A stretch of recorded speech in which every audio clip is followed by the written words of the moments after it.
Hi guys, I'm Mark from Wolters World, and today we're going to be talking about industry key success factors. Now, industry key success factors are these attributes or product features, service details that make the difference between a good company and a great company. These are the things that, there's usually 5 or 6 things in an industry that everybody that's successful has to do. If you're looking at phones, well, you have to have a decent design.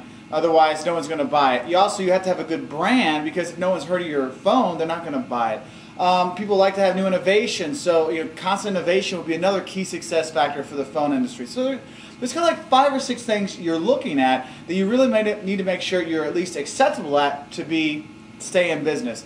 And what happens is the best companies, they kind of focus on 2 or 3 of those key success factors, because you can't do all 5 or 6 because it gets too expensive. Because if we have a great designed phone with all kinds of amazing features with a great brand and the battery lasts for 10 days, well, it starts to become very expensive. I mean, because think about it. Apple with their iPhone, great design, new innovations all the time, great branding, but hey, what about the battery life and the durability? The new iPhone 5, scratches and the battery's still not as great and all these things. So there's these kind of things you look for. Now, if you're going to ask yourself, well, how do I determine how do I determine these industry key success factors? Well, there's 3 questions you ask. First off, you ask yourself, what do customers want? Okay, and when I say customers, you look at who are our customers, because you look at our industry, and we're looking at the mobile phone industry. Are we looking in general, or are we looking at business mobile phone industry, or are we looking at the teenage mobile phone industry? And you start asking yourself questions. The first one, like I said, what do customers want? So we ask ourselves, for business phone industry, what do they want? Oh, security, they want long battery life, they want to be able to run their apps on there, there's all kinds of stuff, internet, all that stuff. Okay, so we get an idea of what they want, we start putting that together. Then the second question we ask is, how do firms compete? So we look at the firms in the industry, is there some way that they're fighting amongst each other? I mean, is there lots of room to grow so they don't fight and they work together, or is it cutthroat? I mean, Coke and Pepsi, how do they fight? Well, they're trying to get those exclusive distribution things in restaurants and things like that, or they sponsor things, they advertise.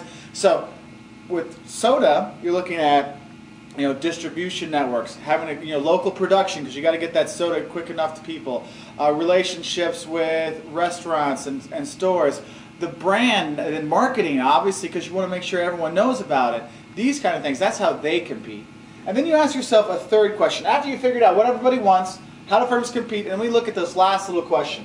Are there any death bells? So basically, is there any product attribute, if it doesn't work or you have that, no one's going to buy your product? I mean, think about a restaurant that has rats. Doesn't matter how good the food is, you will not go there. So obviously, the health concerns for a restaurant would be a big thing.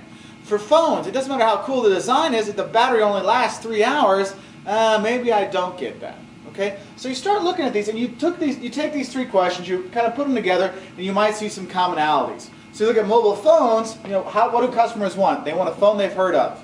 Okay? How do firms compete? With the marketing. And are there any death bells? Yeah, if I've never heard of the company, no one's going to buy it. Oh, so obviously, branding and marketing would be one of those key success factors. So you kind of go through there, and it gives you an idea of, what those main ones are, and you kind of judge. And the thing is, key success factors, what is a key success factor today will change in the future. Because, 20 years ago, when you wanted a safe car, because I want a safe car, people would buy a Volvo.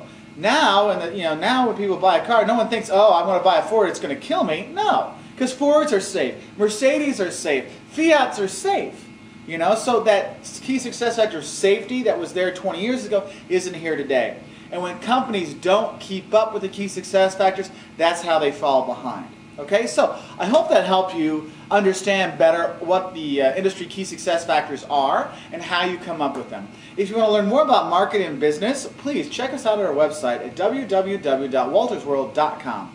And please like this video, and we'll hope you subscribe, and follow us on Facebook and Twitter. Bye. And remember, key success factors, very important if you want to be a success in your industry, whether you're big or small. Bye.